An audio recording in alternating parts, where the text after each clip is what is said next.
A mother on the floor, a son on the phone, a single knife, and a story that almost no one can believe at first listen. 1 year earlier, the same teenager shot and killed his father in a different state and walked away without charges. Now the question that divides a courtroom is simple and impossible at the same time. Is Collin Griffith catastrophically unlucky, or is he a killer who kept getting away with it? This is the case of Catherine and Collin Griffith, a story of fear, family, and a knife on the kitchen floor. It begins far from Florida. In 2023, an altercation between Collin and his father ends with a gunshot. Collin says his father came at him with a knife. He fires and kills him. Investigators in Oklahoma determine they cannot disprove self-defense. The case is not pursued to conviction. No prison time. No jury. No verdict. Just a teenager carrying a history that feels more like a warning than a footnote. Months later, Collin moves to Florida to live with his mother, Catherine. New home, new rules, new tensions building in the walls. If the first death raised eyebrows, the second would ignite a firestorm. Auburndale, Polk County, September 8, 2024. Neighbors notice turmoil at the house. Accounts will later describe a volatile relationship, arguments that did not just simmer but boiled over. Some witnesses say they saw disturbing behavior that day outside the home. The precise sequence is contested, but what happens next is not. Catherine ends up on the kitchen floor with a catastrophic wound to her neck. At 6:26 p.m., a 911 call cuts through the noise. A teenager tells the dispatcher his mother fell on a knife. He repeats it again. She fell on a knife during a long argument. How many times can you hear the same line before the words stop sounding real? Deputies arrive. There is blood. There is a knife. There is a son who is strikingly calm for the chaos around him. The official language will later say his account does not match the injuries. The wound is deep. The angles and the force are questioned. The medical examiner's reading clashes with the accident claim. Catherine is pronounced dead. Investigators take Collin in. The story does not change. He says his mother lunged at him with a knife, tripped, and fell on it while he was holding it during a prolonged fight. Detectives and prosecutors label the explanation implausible. One will call it preposterous in open court. The word hangs in the air like a verdict before the verdict. But if the accident story is so unlikely, why did a jury later decide it could not convict him?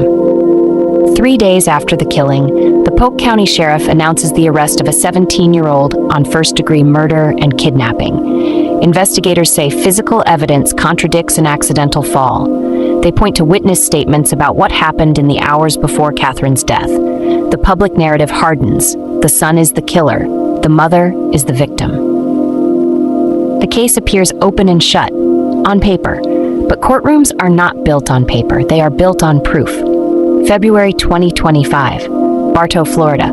A jury hears two stories that cannot both be true. The state's story is direct. This is not an accident, it is homicide. Prosecutors tell jurors that Collin's claim requires a series of improbabilities, a lunge, a stumble, a fall that happens to drive a blade into the precise spot that ends a life. They argue the physical evidence and expert findings do not line up with a self-inflicted or accidental wound. They say Catherine did not fall on a knife.